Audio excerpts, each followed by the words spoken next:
शिक्षालोक YouTube channel को तुम मान सुस्वागत पिला माने। आज भिडियो रे आमे ओडिया व्याकरण सकर्मक अकर्मक एवं द्विकर्मक क्रिया पद विषय जानिबा, जोटा कि तुमर विभिन्न परीक्षा रे आसुची। विशेषकर सकर्मक क्रिया काहाकू कहंती, अकर्मक क्रिया काहाकू कहंती, द्विकर्मक क्रिया काहाकू कहंती, तार दृष्टांत माध्यम आमे जानिया को पाइबा। तेबे आस हम वीडियो को आरंभ करबा।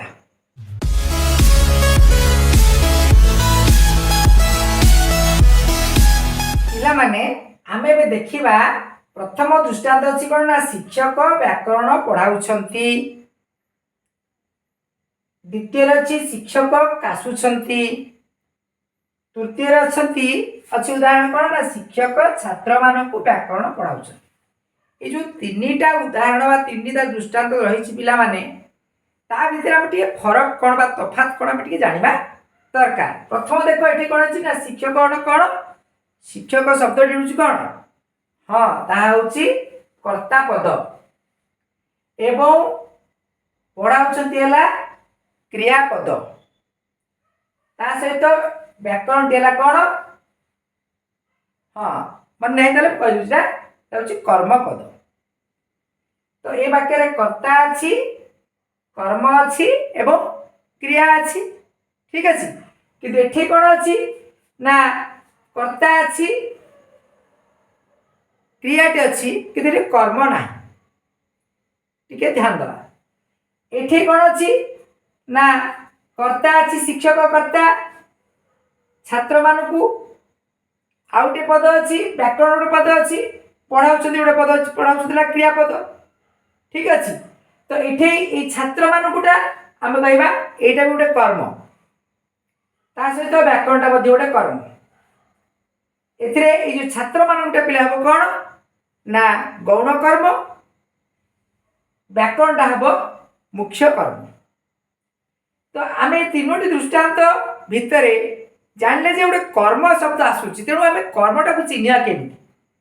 विशेषकर पिला माने हमर क्रिया को धरी जदि आमे कोन काहाकू कुआडे लगे प्रश्न करिबा, उत्तर रे आमे जहा पाइबा ताहा होउची कर्मपद। तेबे वाक्य रे आमे कर्मपद कोठी बसियो जानिया केमती। जदि वाक्य रे गोटिए कर्मपद थिबो ताहाले ताहा क्रियापदर पूर्व रे बसिबो। जदि दुईटी कर्मपद थिबो ताहाले मुख्य कर्म बसिबो क्रियापद पूर्वरु एवं गौण कर्मटा हमर बसिबो कोठी ना मुख्य कर्मर पूर्वरु। आमे केबे हेले ओलट पालट करी बसेबा नाही। तो वर्तमान हमर मने प्रश्न आसीबणी, ए जो सकर्मक अकर्मक द्विकर्मक क्रिया कहिले आमे कोन बुझिबा। तो पिला माने हम जानिया कोन जेउ क्रियार कर्म थाए, अर्थात जदि क्रिया कर्म नउथिबो ताहाले आमे ताको कहबा सकर्मक क्रिया। जोटा कि हम उदाहरण देखिबा जपिबा, अर्जिबा, आंकिबा, कहिबा, आनिबा, कसिबा, देबा, तापरे कामुडिबा, गपिबा, लेखिबा, ठीक अछि। एवं हानिबा, छेदिबा, करिबा, किनिबा, आपनकर छुईबा, चिरिबा, काटिबा, काचिबा, घोरिबा, ठकिबा, चापिबा, ए सबु हमर कोन ना सकर्म क्रिया, कारण हम ता पूर्वरु कर्मपद व्यवहार करिबा। किंतु एटा मन रखिबा वाक्य रे निश्चित भाव रे कर्ता वाक्य आरंभ रे रहिबो, वाक्य शेष रे क्रियापद रहिबो, वाक्य मझि रे कर्मपद रहिबो। एटा को हमें निश्चित ध्यान दवा। तापर हम देखिबा, देखंतु वर्तमान अकर्म क्रिया रे कोन ना शिक्षक कासुछंती। एडी कासुछंतीटा देखो ता पूर्वरु किछि कर्म नाही, जोडी कि हमर एठी कर्मटा थिला, एठी किंतु कर्म नाही। तेनो एई कासुछंतीटा होछि कोन, एटा होछि अकर्म क्रिया। तेनो अकर्म क्रिया का होतो माने जेउ क्रियार कर्म न थाए ताको हम कहबा अकर्मक क्रिया, ठीक अछि। तो ताको हम केते उदाहरण जे उडीबा, कासीबा, चालीबा, मारीबा, उठीबा, चलीबा, खसीबा, धाइबा, दौड़ीबा, छिड़ीबा, जन्मीबा, तापरे छिंकीबा, झड़ीबा, जळीबा, लुटीबा, हेबा, पड़ीबा, फाटीबा, ओह्लाइबा रहिबा पहुँचवा एभली भाव बहुत आमर कौन अकर्म क्रिया रही जो क्रियापद गुड़िक केबे कर्म ग्रहण करती नहीं। तापर पिला माने देखिया कौन ना द्विकर्म क्रिया कौन ना निश्चित भाव में क्रियापद पूर्व दीटा कर्म रहउथिबो सेथि हम बुझा दरकार कौन मुख्य कर्मटा जानिया केंदी हम आलोचना कले कौन लगे यदि प्रश्न करबा जोटा उत्तर आसियो पिला माने सेटा होछि मुख्य कर्म। देखो जोटी कहला शिक्षक व्याकरण पढ़ाउछंती शिक्षक कौन पढ़ाउछंती ना व्याकरण तार आंसर उत्तर जेतु आसिला तेनु व्याकरणटा हला हमर कौन ना मुख्य कर्म। यदि आसीबो शिक्षक व्याकरण काहाकु पढ़ाउछंती तार आसी उत्तरटा गौण कर्म छात्र मानकु। ठीक अछि तेनु एठे देखंतु जेउ क्रियार दुईटी कर्म थाए ताहाकु हम कहबा गौण कर्म।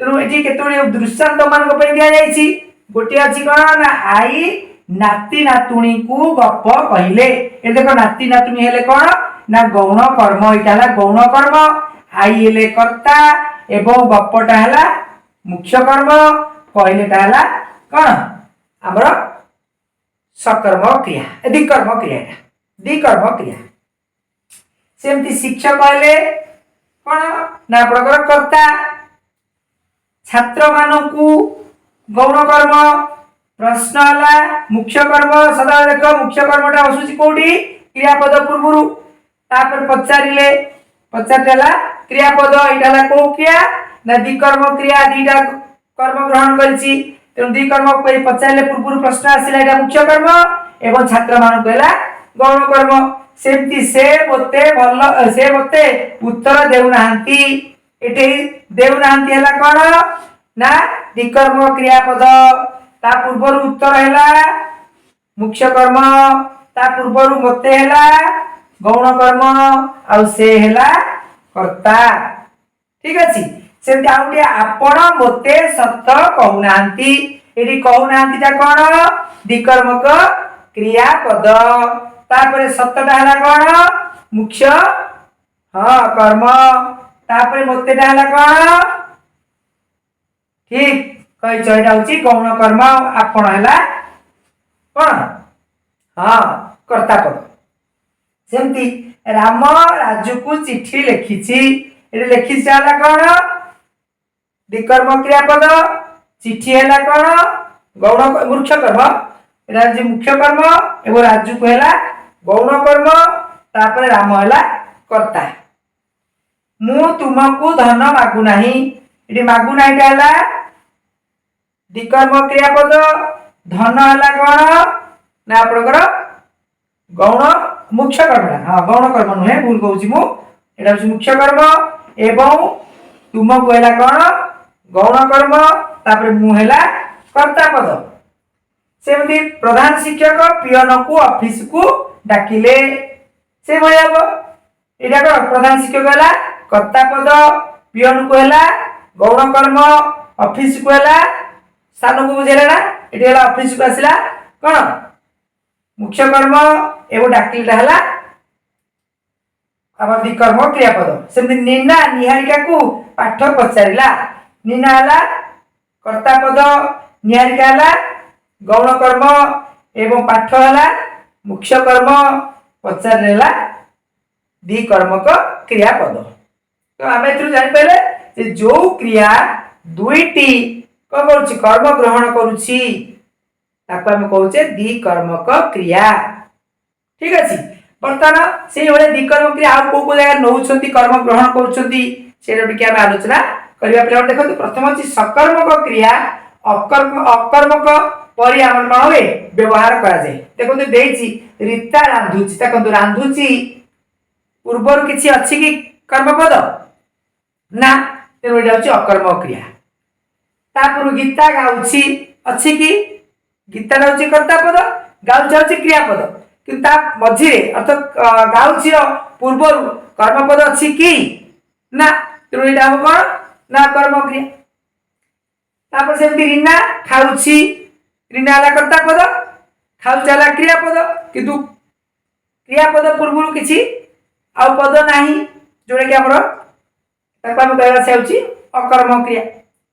तापर गोटे पॉइंट कौन अकर्मक क्रियापद सकर्मक पर व्यवहार करा देखो मधु कल कांदना कांदी पारे कली कांदना कांदी पारे ये कांदी पारे कौन सकर्मक क्रिया हिसाब से कहीं से कर्म ग्रहण करुच्ची कली कांदना गोटे कर्म से ग्रहण करुच्ची हरि प्रकार प्रकार हस हसी पारे हसीपाटा हूँ कौन ये जगह आमर सकर्म क्रिया कारण पूर्व हस प्रकार प्रकार हस अच्छी तेणु से ग्रहण कर कारण ये सकर्म क्रिया से आउटे सकर्मक क्रिया प्रेरणार्थक क्रिया हेले आम दी कर्मक हुए अर्थ जदि सकर्म क्रियाटा प्रेरणार्थ क्रिया क्या कहते पिला माने जेते जनकर कार्य आउ जनक द्वारा संगठित माने समाधान करा जाए से जगह आम से कहते प्रेरणार्थ क्रिया जमी गोटे उदाहरण देवा पिलाटी कौन कर पिला कर्ता खाऊला क्रिया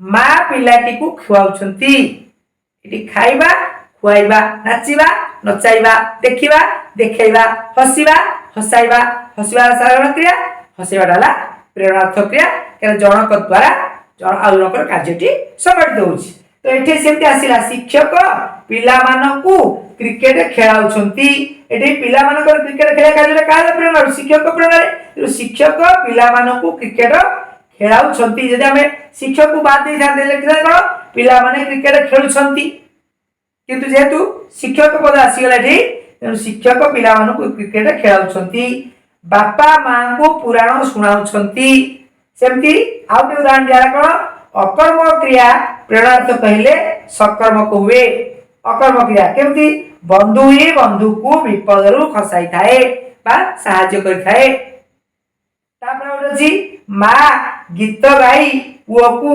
सुआइले एटी मां डाला करता पद नहीं कि कौन कहे ये जो सुआइले कौन ना आमर सकर्मक क्रिया होछि काहे कि पूर्व पुओ कर्मपद रही पिला माने एई सकर्मक अकर्मक एवं विकर्मक क्रिया तुम मानकर विभिन्न परीक्षा रे आसुची आमे आज से विषय जानले कौन ना कर्मपद थिबो केमती ता सकर्म क्रिया हबो कर्मपद नथिले ता होछि अकर्म क्रिया दीटा कर्मपद थिबो ता होछि विकर्म क्रिया तार व्यवहार विषय जानले एवं किछि दृष्टांत मध्य आमे जानिया को पाइले जोटा कि पिला मान तुमर परीक्षा रे आसुची तुमे टिके बारंबार अभ्यास करिवो एवं जो वीडियो देख सारा पर निजर सुचिंत मतामत दबाकू तुमे निश्चित चेष्टा करिवो धन्यवाद।